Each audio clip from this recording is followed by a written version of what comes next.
Olá, alunos e alunas de filosofia, prosseguindo em nossa reflexão sobre filosofia e política. No mundo da Idade Média, nós temos a questão do poder temporal e do poder espiritual. É um mundo de hegemonia católica, de hegemonia cristã, é um mundo de domínio da Igreja Católica sobre as esferas de organização da vida social como um todo, ou de uma influência determinante.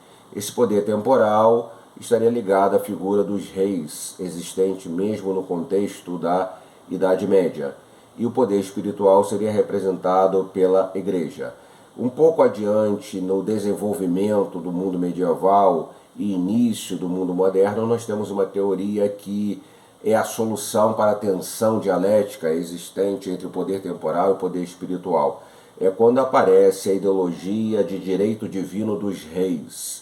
Então os reis governam por direito divino. E isso resolve o problema, porque o rei tem legitimado o seu poder e legitimado justamente pela igreja. A igreja também encontra uma legitimação à medida que o rei só pode ser rei, à medida que ela reconhece, ela, a igreja, que esse rei tem realmente uma autoridade divina sobre ele, um chamado divino sobre ele, uma vocação divina sobre ele para seu exercício de governabilidade. Então, é como se houvesse uma aliança entre o rei e a igreja. O rei recebe da igreja a legitimação do seu poder e, por outro lado, esse rei vai ceder espaço para a ação cultural e social mais ampla da igreja, porque sabe que depende dela na sua legitimação. E a igreja alcança, assim, domínio no espaço social através do braço político, justamente porque esse rei precisa retribuir aquilo que a igreja oferece a ele em termos de legitimação ideológica, em forma de poder político e mesmo de domínio de terras e de compartilhamento de exercício de governabilidade. Então é uma estratégia interessante dessas elites do mundo medieval, tanto a aristocracia quanto a igreja, para que o processo político funcione devidamente, adequadamente. No mundo moderno, propriamente dito, nós temos a figura de Maquiavel, que vai, com a sua obra O Príncipe, colocar algumas questões novas para o pensamento político. Para Maquiavel, a questão do objetivo da política é a manutenção do poder. A lógica do poder importa muito mais do que a questão do juízo moral acerca do poder.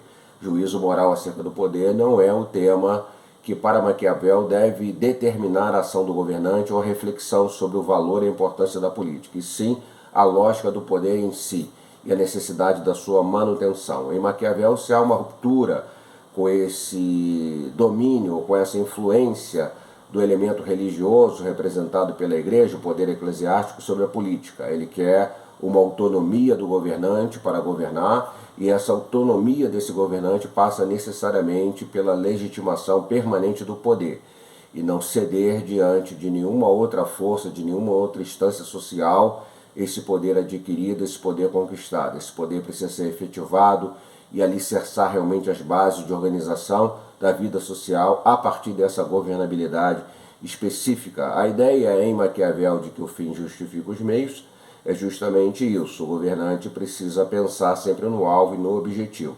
E aí a questão do juízo moral fica uma questão subordinada à lógica do poder. A lógica do poder torna-se mais importante do que os ditames de princípios e fundamentos morais. Então há uma esfera de autonomia sendo aí ensinada e proposta por Maquiavel, sobretudo em relação ao poder da religião.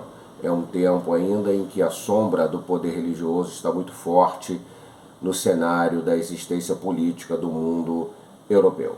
John Locke, um pouco mais adiante, um teórico que já citamos como um dos principais intelectuais do iluminismo, ele vai propor que o Estado tem as seguintes funções. O Estado tem a função de garantir a segurança e o Estado tem a função de defender direitos naturais, como a propriedade. Então isso é bem típico do mundo da concepção política liberal, reforçando, portanto, esse conceito, essa ideia.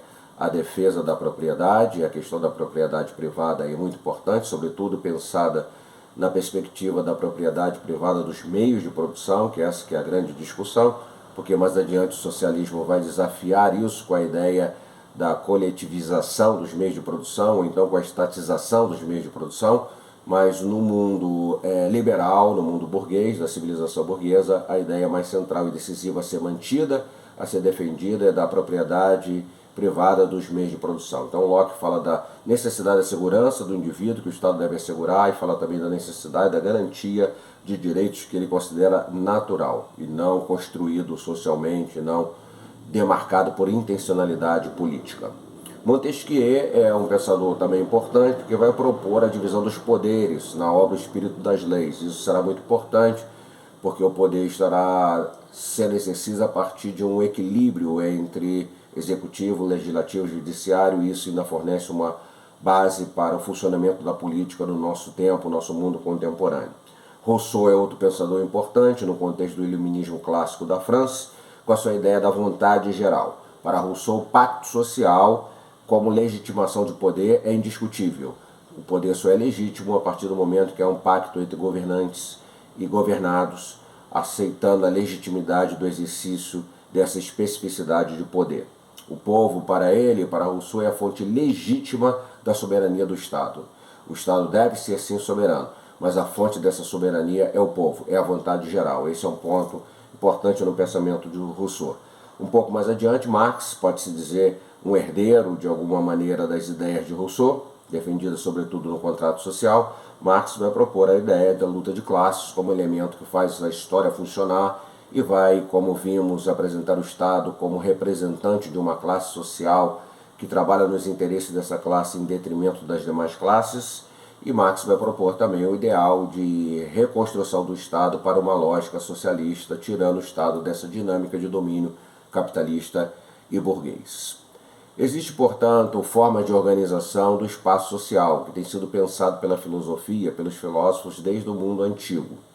E é preciso também entender que há uma relação no mundo da política entre o Estado e a sociedade civil. Essa é a relação mais fundamental, mais essencial para pensar a questão da política. O Estado entendido como uma instituição de poder coercitivo, está aí para impor uma determinada ordem social a todos. Se essa ordem for feita dentro de uma perspectiva de validação da vontade geral, como queria Rousseau, temos uma classificação para esse modelo, que seria a democracia. Se o Estado se impõe contrariando a vontade da maioria da população, teríamos aí um cenário de ditaduras ou de autoritarismo. E a sociedade civil seria o campo das relações sociais com relativa autonomia de expressão. Então são as escolas, são as universidades, as igrejas, a sociedade também se organiza a partir desse referencial. Quanto mais o Estado é democrático, mais respeito ele tem a essas expressões e mais autonomia é concedida a essas expressões particulares dentro do mundo social como um todo. E quanto mais o Estado for autoritário, mais ele vai restringir essas possibilidades no sentido de criar uma unificação da verdade ou uma forma unilateral de concepção das coisas. Poderíamos então aqui caminhar no sentido do encerramento dessas reflexões, falando de dois grandes horizontes a partir do qual a política se organiza. Essa é uma discussão bem atual, bem contemporânea, bem importante e necessária, que é a questão da democracia e a questão da ditadura. Esses dois elementos são de fundamental importância. A democracia entendida como participação política do povo, um regime onde o povo pode participar, pode votar, eleger os seus líderes, o povo pode fazer questionamentos, o povo pode se organizar para apresentar reflexões ou críticas em relação ao modelo estabelecido. Então, esse é um tipo de organização do espaço político em que há uma sensibilidade diante da vontade popular na participação das decisões que um governo possa tomar ou que um governo tenha efetivamente estabelecido. Outro elemento importante da democracia seria a divisão dos poderes, como já vimos. O poder é expresso em vários níveis e, basicamente, devemos falar da questão do executivo, do legislativo e do judiciário como poderes que são independentes e que podem estar em diálogo, mas sem que nenhum poder se sobreponha ao outro no sentido de gerar um desequilíbrio dessa máquina de ação governamental. É uma forma assim de efetivar uma possibilidade de maior democracia nas decisões que um governo toma em relação à sociedade, à medida em que esses poderes possam dialogar com total independência e cada um deles tem uma importância decisiva nesse processo realmente de firmar um pacto entre a sociedade civil e um governo em um mundo social específico. Outro elemento importante da democracia seria a vigência do Estado de Direito, os limites da lei para todos, para governantes e governados. O Estado de Direito é algo que não se deve abrir mão. É ele que vai assegurar o respeito aos cidadãos, é ele que vai assegurar esse Estado de Direito que todos possam ter contemplados a sua possibilidade de exercício de cidadania. Cada um será contemplado no direito que lhe é inerente e se torna inalienável.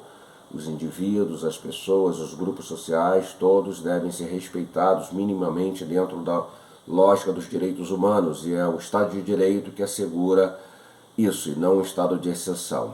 E a justiça social, com a afirmação da cidadania e dos direitos humanos, é outro alvo e outra busca também efetivada por uma ação de governo dentro dos limites da democracia. Quando falamos de ditadura, seria justamente a antítese desse processo. Da ditadura nós teríamos a restrição quanto à participação do povo nas decisões.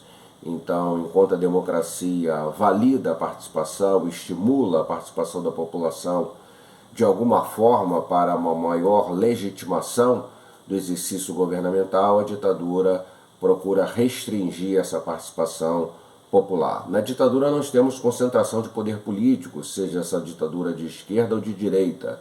Ela tem uma concentração de poder político num grupo ou no indivíduo, enquanto que a democracia é justamente essa questão da divisão dos poderes, e alguns mecanismos são estabelecidos para que um grupo maior dentro da sociedade possa ser ouvido nas suas reivindicações e assim contribuir para estabelecer um critério da ação que os governos vão constituir para organizar o espaço social.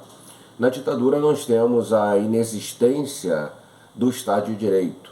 O Estado de Direito acaba sendo violado, acaba sendo restringido, acaba sendo atacado, porque a ditadura, e repito, seja ela de direita ou de esquerda, não se coaduna com questionamentos. Ela não quer a ditadura ser questionada, porque entende que a sua verdade ou a sua concepção da realidade é que deve prevalecer sobre todos os indivíduos por alguns critérios de definição dessa verdade ou de sentimento daqueles que governam.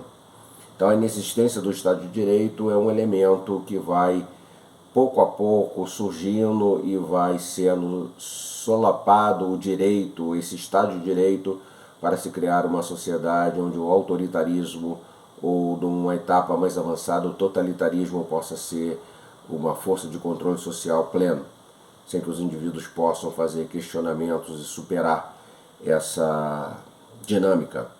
A legitimação da desigualdade ou das desigualdades também é típico das ditaduras, porque elas consolidam um processo político e não querem nenhuma forma de transformação nesse processo político consolidado. E o controle dos meios de comunicação, porque é uma forma de controlar o fluxo das ideias. Se quer justamente que todos pensem da mesma maneira e considerem aquela ação governamental como verdade natural ou verdade eterna, dependendo da forma como é concebido esse processo político, pela influência ou não de uma dinâmica de religião. Muito bem, então temos aqui essa questão da filosofia com a política, que é um pensamento que se estabelece sobre uma instituição muito importante para o funcionamento da ordem social. Devemos pensar a política, devemos ter participação política, devemos compreender a dinâmica da política e contribuir de alguma maneira para que tenhamos um espaço político-social mais justo, mais fraterno, mais fundamentado na ampliação dos direitos de cidadania e dos direitos humanos.